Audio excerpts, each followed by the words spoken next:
அஸ்ஸலாமு அலைக்கும் வரஹ்மத்துல்லாஹி வபரகாத்துஹு. நீண்ட நாள் கழித்த ஒரு பதிவு. இன்ஷா அல்லாஹ் கேட்கலாமா? ஒரு பாலைவனத்தில் நிகழ்ந்த ஒரு கதை இது.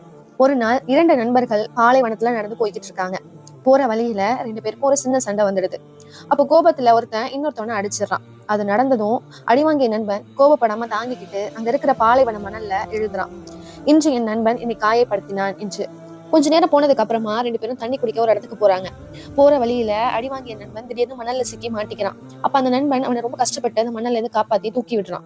அவன் மேல வந்ததுக்கு அப்புறம் அவன் ஒரு கல்லின் மீது இப்படி எழுதுறான்: இன்று என் நண்பன் என் உயிரை காப்பாற்றினான் அப்படின்னு.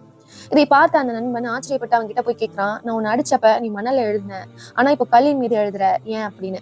அதுக்கு அந்த நண்பன் சிரிச்சு கொண்டே பதில் சொல்றான்: யாராவது நம்ம காயப்படுத்தினா அதை மணல் மீது எழுத வேண்டும். ஏன் அப்படின்னா, மன்னிப்பு என்னும் காற்று அதை அழித்து விடும்.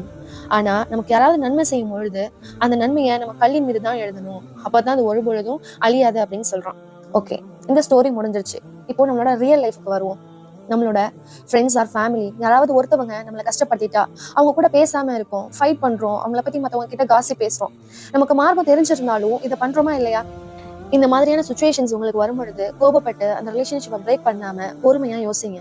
அந்த பர்சன் உங்களுக்காக பண்ணின நிறைய நல்ல விஷயங்கள் இருக்கும். அதை நீங்க ஞாபகப்படுத்தி பார்க்கும்போது உங்களுக்கு அந்த டைம்ல வர கோபங்கள் குறையும். ரிலேஷன்ஷிப்பை பிரேக் பண்ண மாட்டீங்க, வார்த்தையை விட மாட்டீங்க. சில நாட்கள் கழிச்சதுக்கு அப்புறம் நீங்க திரும்பி பார்க்கும் பொழுது அந்த ப்ராப்ளம் ஒரு ப்ராப்ளமாவே உங்களுக்கு தெரியாது. சரி, ஓகே, இதை பத்தி இஸ்லாமிய மார்க்கம் நமக்கு என்ன சொல்லுது அப்படின்னு பார்ப்போம். அல்லாஹ் தன் திருமறையில கூறுறான்: பயபக்தியுடையோர் எத்தகையோர் என்றால் அவர்கள் கோபத்தை அடக்கிக் கொள்வார்கள், மனிதர்கள் செய்யும் பிழைகளை மன்னிப்போராய் இருப்பார்கள். இவ்வாறு அழகாக நன்மை செய்வோரையும் அல்லாஹ் நேசிக்கிறான் என்று.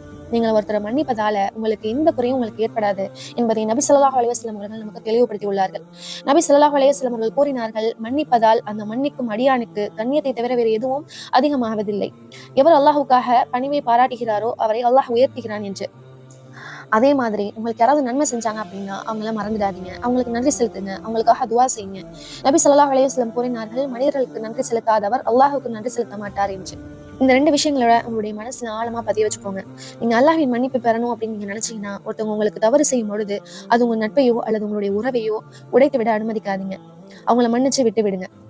2, அல்லாஹுடைய நேசத்தை நீங்க பெறணும் அப்படின்னு நினைச்சீங்கன்னா, அவர்கள் உங்களுக்கு சின்னதாவோ அல்லது பெருசாவோ உங்களுக்கு ஒரு நன்மை செஞ்சிருந்தா அது உங்க மனசுல உறுதியா நிலைநிறுத்துங்க. அல்லாஹ்வின் கட்டளைப்படி அவங்களுக்கு நன்றி செலுத்துங்க. இந்த 2 விஷயங்களும், இந்த 2 குணங்களும் உங்களின் தனிப்பட்ட வாழ்க்கையிலும் சமூகத்திலும் அமைதியையும் நிம்மதியையும் நிலைநிறுத்தும் இன்ஷா அல்லாஹ். லாஸ்டா ஒண்ணு மட்டும் சொல்லிக்கிறேன். உங்க ஃப்ரெண்ட்ஸ், ஃபேமிலி, ரிலேட்டிவ்ஸ் செஞ்ச சில தவறுகளை உங்க மனசுல சுமந்துக்கிட்டு அவங்க கூட பேசாம, அவங்க கூட அன்பா பழகாம நீங்க இருந்தீங்க அப்படின்னா இந்த கொஸ்டின் உங்களுக்கு தான். நீங்க கொஞ்சம் சிந்திச்சு பாருங்க. நீங்க அல்லாஹ்வின் பொருத்தமோ அவனுடைய மன்னிப்போ வேணும்னு ஆசைப்படுறீங்க இல்லையா? அப்படி நீங்க ஆசைப்பட்டீங்கன்னா நீங்க மத்தவங்களை அவங்க செஞ்ச தவறுகளை மன்னிக்க கத்துக்கொள்ளுங்க.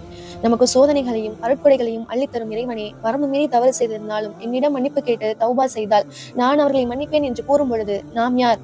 அவனால் படைக்கப்பட்ட இந்த சிறிய வாழ்க்கையில் அவனால் படைக்கப்பட்ட மனிதர்கள் மீது கோபம் கொண்டு பேசாமல் அவர்களை மன்னிக்காமல் இருக்க நாம் யார்? சிந்தித்து பாருங்கள். என் சகோதர சகோதரிகளே, உங்கள் மீது கோபம் கொண்டு உங்களிடம் பேசாமல் உங்களை மன்னிக்காமல் இருக்கும் அந்த நபருக்கு இந்த வீடியோவை ஷேர் பண்ணுங்க.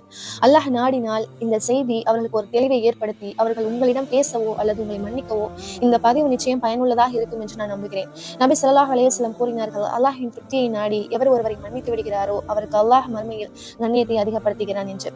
அல்லாஹ் ரபுல் ஆலமீன் நாம் செய்த அனைத்து பாவங்களையும் மன்னித்து அருள் புரிவானாக. ஆமீன். இன்ஷா அல்லாஹ் அடுத்த பதிவில் சந்திப்போம். பாரக்கல்லாஹ் ஃபீக்கும்.